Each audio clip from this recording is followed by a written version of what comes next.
요한복음 5장 34절에서 40절. 요한복음 5장 34절에서 40절로 천천히 한 목소리로 함께 읽겠습니다. 같이 읽습니다. 그러나 나는 사람에게서 증언을 취하지 아니하노라. 다만 이 말을 하는 것은 너희로 구원을 받게 하려 함이니라. 요한은 켜서 비추는 등불이라. 너희가 한때 그 빛을 잊기를 원하였거니와 내게는 요한의 증거보다 더 큰 증거가 있으니 아버지께서 내게 주사 이루게 하시는 역사 곧 내가 하는 그 역사가 아버지께서 나를 보내신 것을 나를 위하여 증언하는 것이요 또한 나를 보내신 아버지께서 친히 나를 위하여 증언하셨느니라. 너희는 아무 때에도 그 음성을 듣지 못하였고 그 형상을 보지 못하였으며 그 말씀이 너희 속에 거하지 아니하니 이는 그가 보내신 이를 믿지 아니함이라. 너희가 성경에서 영생을 얻는 줄 생각하고 성경을 연구하거니와 이 성경이 곧 내게 대하여 증언하는 것이니라. 그러나 너희가 영생을 얻기 위하여 내게 오기를 원하지 아니하는도다. 아멘. 할렐루야. 프랑스의 좀 대표적인 철학자로 근대 철학의 아버지라고 불리우는 이 데카르트라는 사람이 있습니다. 이 데카르트가 했던 유명한 명제가 이거예요. 나는 생각한다, 고로 존재한다. 내가 생각하는 것에 자기의 존재 가치를 두는 거예요. 내가 생각하고 있으면 나는 살아있는 것이고 내가 존재하는 것이다. 그래서 이 데카르트가 가지고 있는 명제가 뭐냐? 사람은 끊임없이 의심해야 된다. 끊임없이 의심해서 지식을 찾아가는 것. 이게 자기의 존재의 이유라는 거예요. 여러분, 주일 아침 시작부터 철학 얘기하니까 아유, 골 아프다. 여기 좀 어려운 거 아닌가 생각이 들 수 있습니다만은 저도 철학을 잘하지 못했어요. 저도 대학생 때 철학 점수가 B 나왔어요. B 제로. 저는 A 플러스가 나올 줄 알았어요. 너무 철학 수업을 열심히 들었고 교수님한테 많은 질문을 했고 시험도 잘 봤어요. 그래서 A 플러스 나올 줄 알았는데 B 플러스도 아니고 B 제로가 나왔어요. B 제로. 그래갖고 장학금이 앞자리가 틀리게 받았어요. 장학금 중에서는 꼴찌 장학금을 받았어요. 예, 저도 철학은 잘 못해요. 근데 이 데카르트라는 사람의 철학도 상당히 어려워요. 그러니까 의심을 하는 거예요. 모든 것을 의심해 보는 거예요. 그래서 그 의심이 해소가 되면 해소된 그 지식을 또 의심해 보는 거예요. 그리고 또 해소가 되면 또 의심해. 그래서 계속 의심함으로 내가 살아있다라는 존재 자체를 느끼는 거예요. 그런데 이 사람이 마지막에 뭐라고 얘기하냐면 내가 잘못 알고 있었다. 내가 크게 착각했던 게 있다. 그게 뭐냐면 내가 의심하고 있다는 이 사실 역시 의심해야 된다 이런 거예요. 그래서 나는 생각한다, 고로 존재한다 이게 아니라 나는 의심하기 때문에 존재하는 거다. 이렇게 바뀌어버려요, 명제가. 의심을 통해서 진리를 찾아가고 지식을 찾아가는 거예요.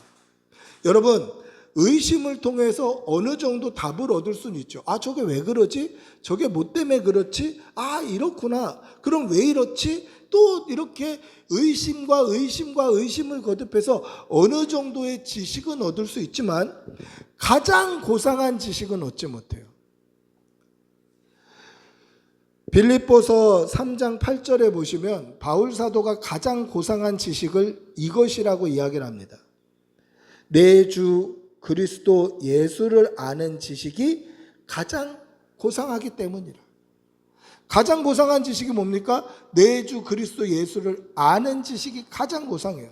근데 의심으로는 이 가장 고상한 지식인 예수 그리스도를 알 수가 없어요.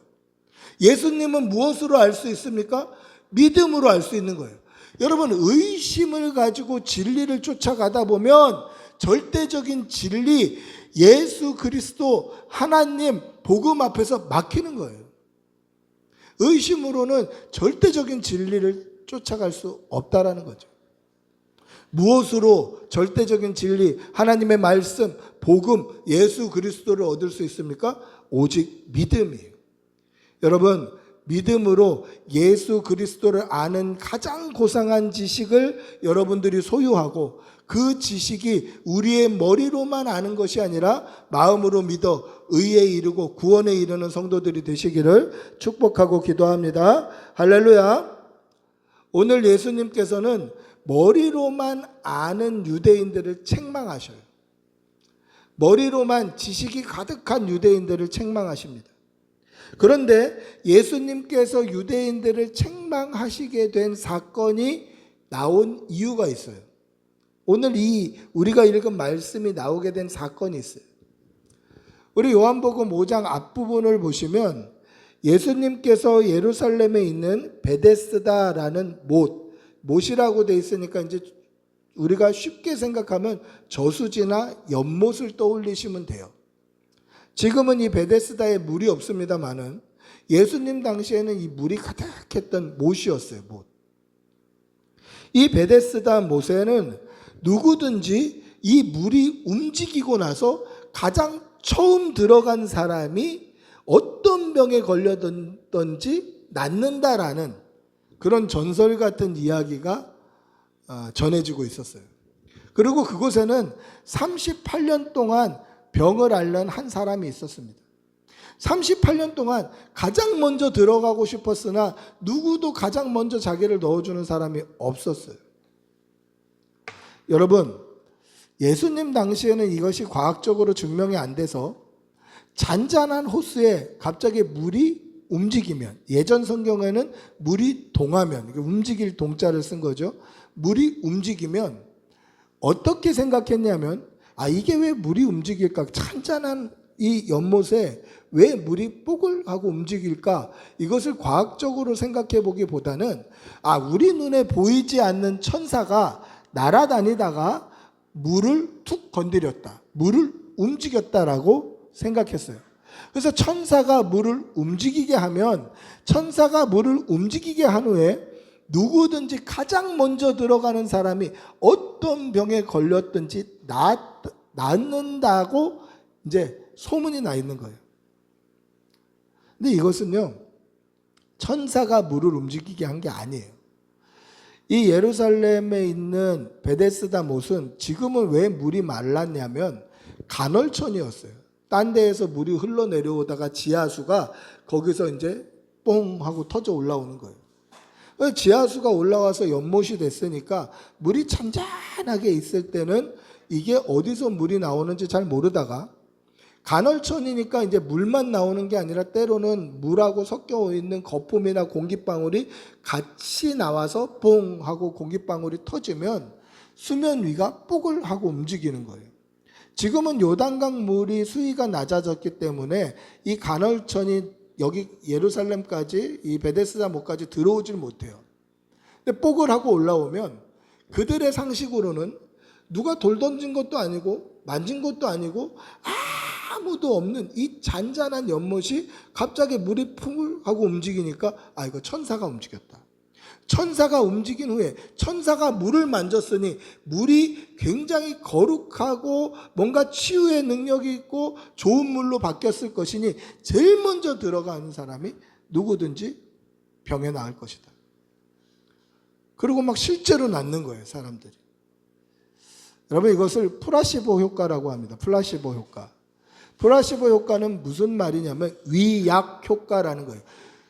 그러니까 가짜 약 효과라는 거예요. 무슨 뜻이냐면, 제가 갑자기 장염이 걸려서 배가 너무 아파요. 근데 누가 이거 장에 진짜 잘 듣는 약이야 라고 줬는데, 이것은 장약도 아니고 장에 무슨 효과가 있는 약도 아니고 심지어 약도 아닌 거를 줘도 이것을 진짜 몸에 잘 듣는 장에 좋은 약이라고 내가 믿고 먹으면 실제로 병이 낫는 효과가 있다는 거예요, 심리적으로. 이걸 플라시보 효과라고 그러는 거예요.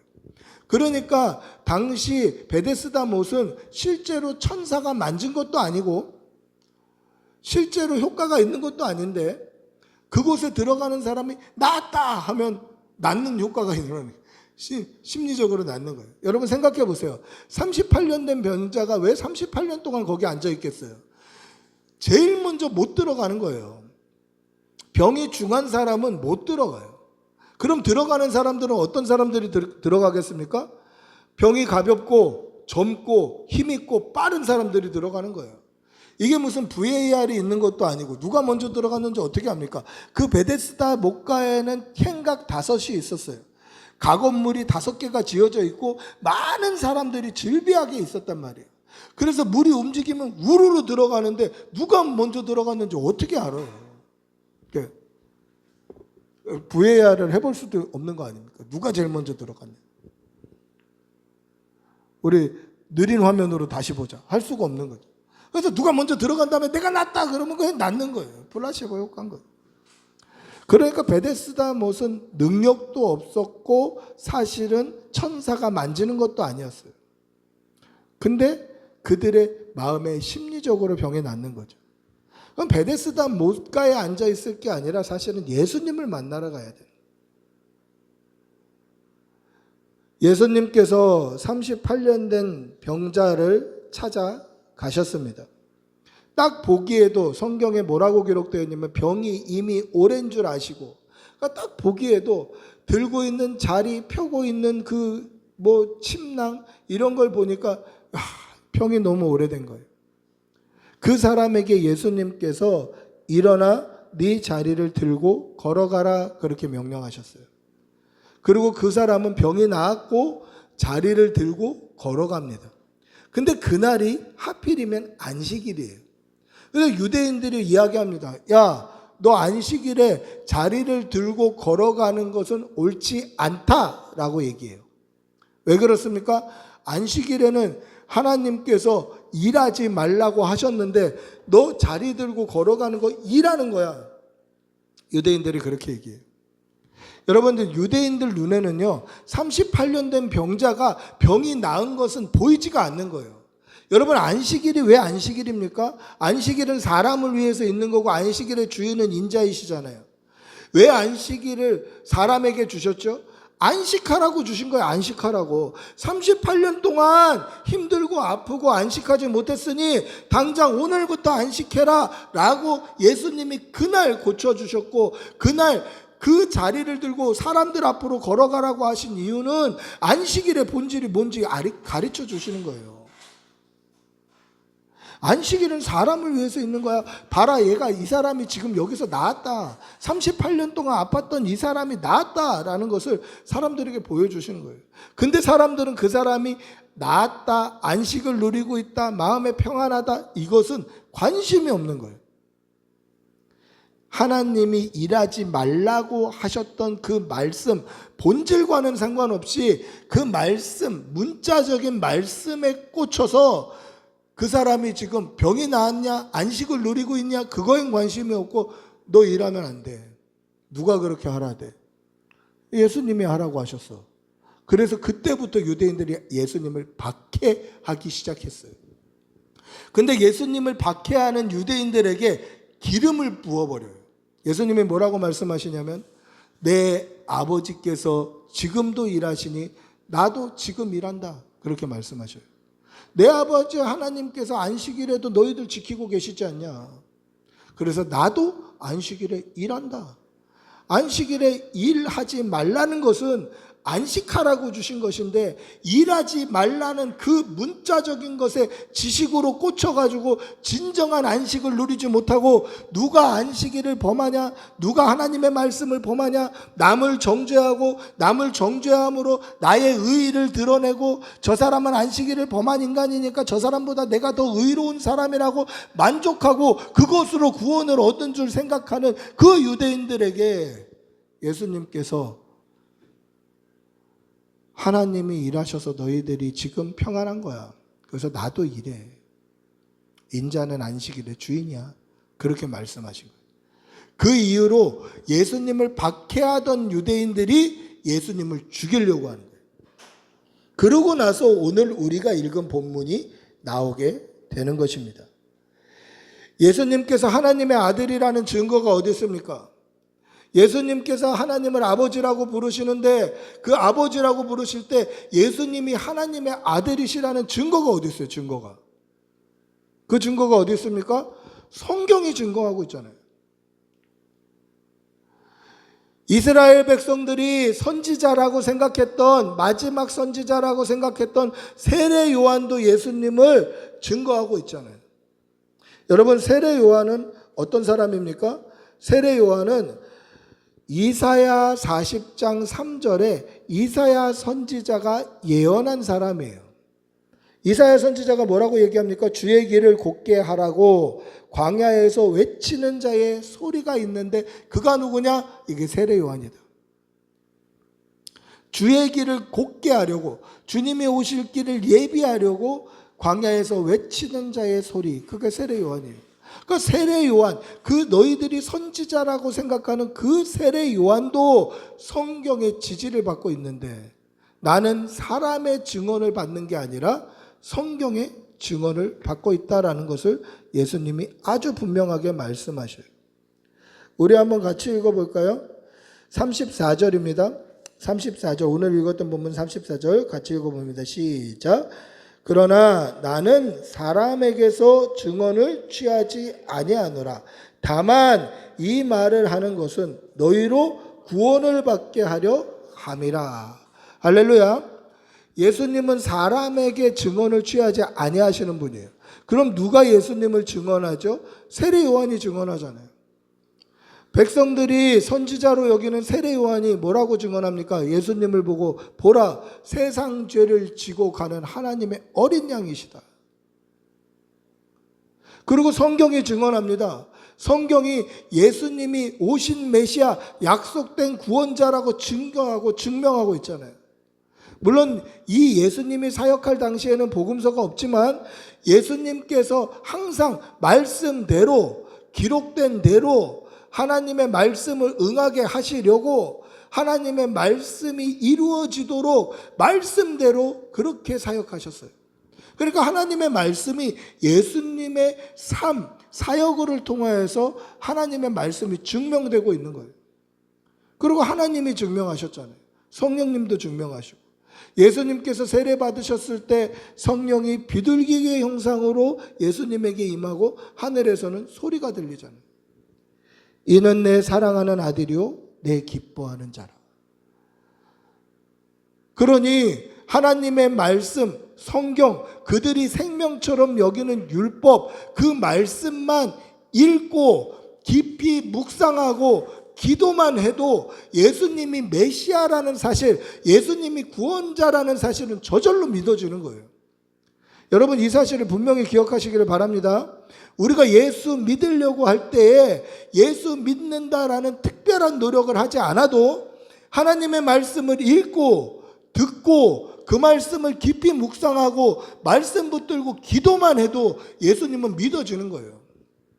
말씀에 기록하고 있고 말씀이 증거하고 있잖아요. 사람의 증언을 받지 않으셔도 제가 예수 그리스도 십자가 복음을 목이 터져라 이야기하지 않아도 하나님의 말씀에 기록되어 있기 때문에 그 말씀을 읽고 묵상하고 기도만 해도 예수님은 믿어지는 거예요.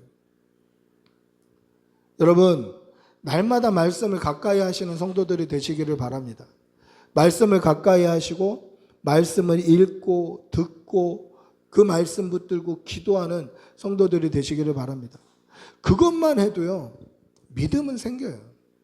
그것만 해도 믿음은 생겨요. 왜 예수님께서 이 말씀을 하셨을까요? 나는 사람의 증언을 받지 않는다. 그 말은 뭡니까? 내 말씀의 증언을 받는다. 그런데 이 말을 하는 것은 너희로 믿게 하기 위해서 하는 것이다. 그 말은 뭡니까? 너희들 말씀 잘한다고 하지 않냐?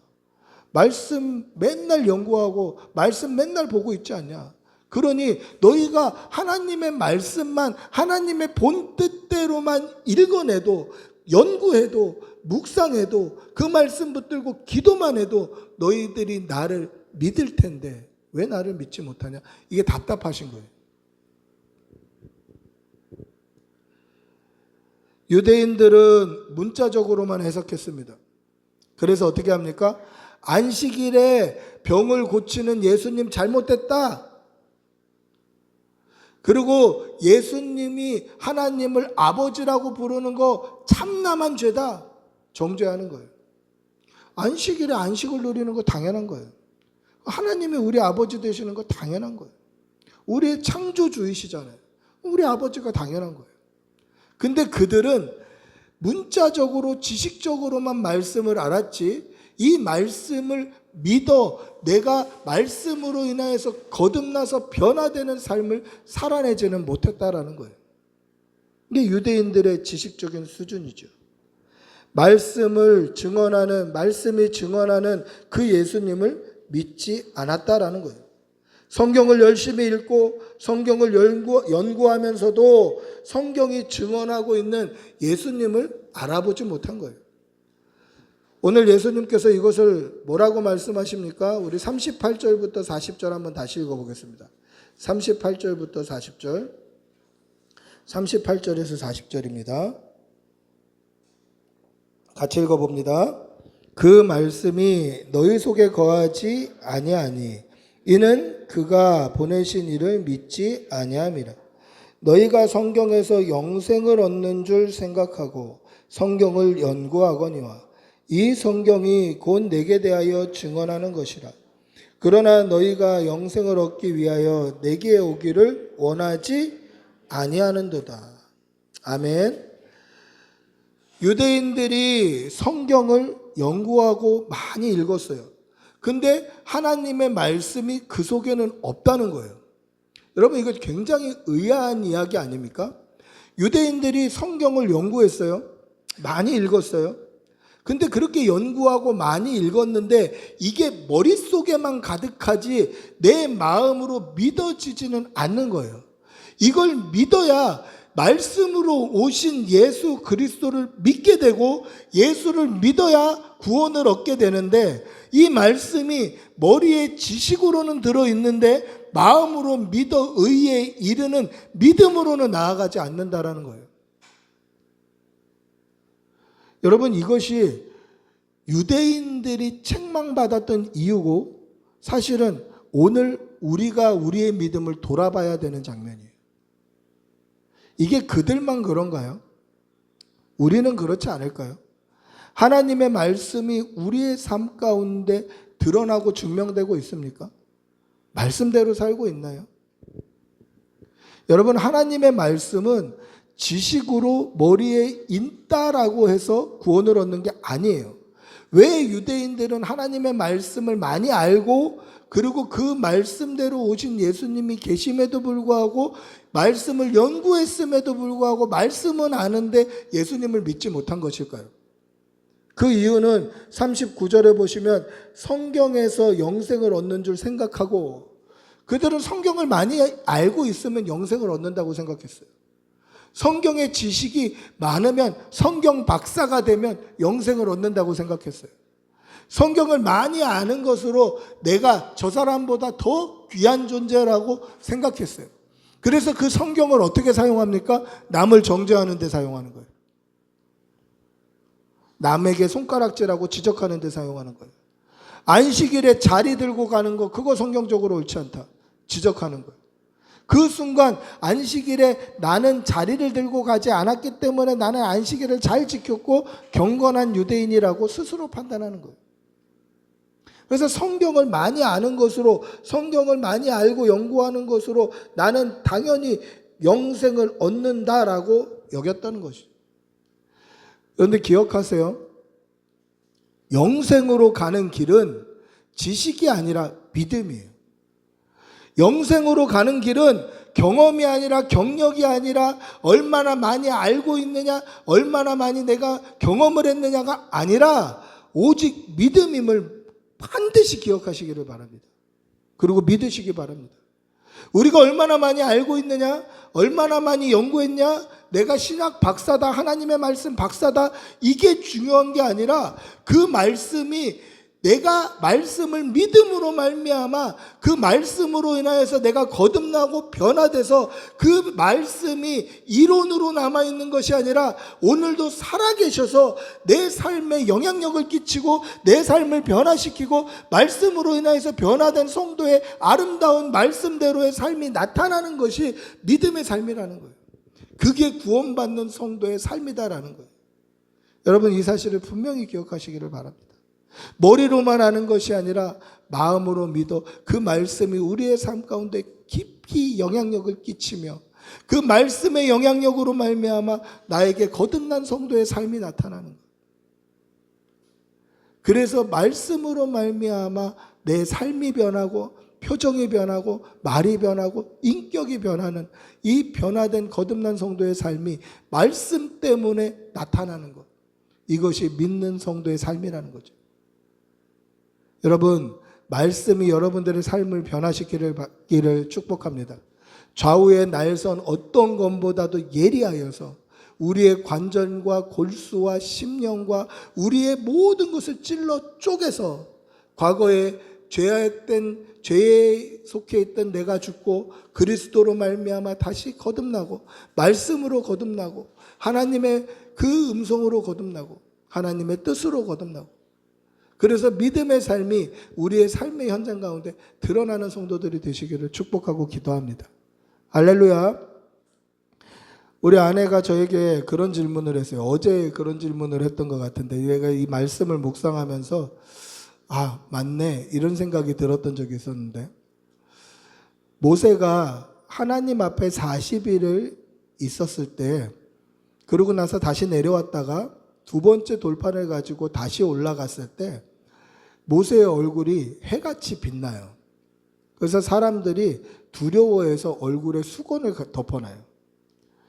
그래서 제가 그때 수요기도회 때 그 말씀을 이야기하면서 빛이신 하나님 앞에 서 있으면 그 빛을 받아서 우리가 빛의 반사체가 된다라고 이야기를 했어요. 그랬을 때 그게 오늘 우리에게는 어떻게 나타날까 물어보더라고요. 그래서 하나님의 말씀으로 변화된 삶, 표정이나 삶이나 얼굴이나, 내가 예수 믿는다고 하면서 말도 못되게 하고 얼굴도 막 못되게 생기고 그러면 그 예수 믿는다라는 것을 어떻게 이야기할 수 있겠어요? 예수로 말미암아 표정이나 말이나 삶이 변화되는 거예요. 하나님의 말씀이 우리의 삶을, 심령을 변화시키는 거예요. 그게 구원받은 성도의 삶이다라는 것이죠. 사랑하는 성도 여러분, 중요한 것은 성경을 머리로 아는 것이 아니에요. 하나님의 말씀이 살아계셔서 우리의 삶을 변화시키고 그 변화된 삶이 우리의 삶으로 나타남으로 말미암아 하나님의 말씀이 우리의 삶으로 증명되는 것이 성도의 삶인 줄 믿으시기 바랍니다. 유대인들은 메시아를 기다리고 있었습니다. 오실 메시아를 기다리고 있었어요. 성경에 기록된 메시아를 기다리고 있었어요. 근데 그들이 왜 예수님을 믿지 않았을까요? 제가 이 말씀을 묵상하면서 그게 제일 아이러니했어요. 성경을 그렇게 많이 알고 연구하면서 왜 말씀에 약속된 메시아가 오셨고 정말 말씀을 그대로 이루어 주셨는데 왜 믿지 않았고, 왜 지금도 유대인들은 예수님을 오신 메시아로 믿지 않고 아직도 메시아를 기다리고 있을까? 그 이유는 제가 이 말씀을 묵상하면서 들었던 생각은 딱 하나였어요. 예수님이 오시면 성경이 바뀌는 거예요. 오신다라고 했던 메시아, 오신다라고 했던 그리스도가 오셨다로 바뀌는 거예요. 그들이 생명처럼 믿고 있는 이 성경이 바뀌는 걸 싫어하는 거예요. 내가 지식으로 지금 꽉 채워놓은 이 성경을 바꾸는 걸 싫어하는 거예요. 이게 그들의 삶이었고 예수님을 믿지 않았던 결정적인 이유. 그러나 기억하십시오. 영생의 길은 지식이 아니라 믿음에 있음을 반드시 기억하시기를 바랍니다. 말씀을 맺습니다. 믿음은 하나님의 말씀을 얼마나 많이 알고 있느냐, 하나님의 말씀에 얼마나 많이 연구했고 말씀의 박사냐, 이 지식에 있지 않고 마음으로 믿어 의에 이르는 믿음으로 말미암아 영생의 길이 우리 앞에 펼쳐진다는 것을 반드시 기억하시기를 바랍니다. 유대인들은 성경에서 영생을 얻는 줄 알고 성경을 연구했습니다. 그런데 말씀대로 오신 예수님을 믿지 않았습니다. 여러분, 이것이 하나님의 말씀, 하나님의 율법이 문자적으로 필요 없다, 의미가 없다라는 뜻이 아니에요. 오해가 없으셔야 돼요. 하나님의 말씀이 문자적으로 당연히 중요하죠. 하나님의 말씀은 기록된 것 자체로도 너무너무 중요해요. 근데 그것보다 더 중요한 건 뭡니까? 그 말씀이 나에게 지식으로만 남아있는 게 중요한 게 아니라 그 말씀이 오늘도 살아계셔서 우리의 삶에 영향력을 끼치는 게 중요해요. 그 말씀대로 살아서 우리의 삶이 거듭나고 변화되는 것이 중요해요. 그 말씀을 내가 믿어서 내가 구원받는 게 중요하다는 것이죠.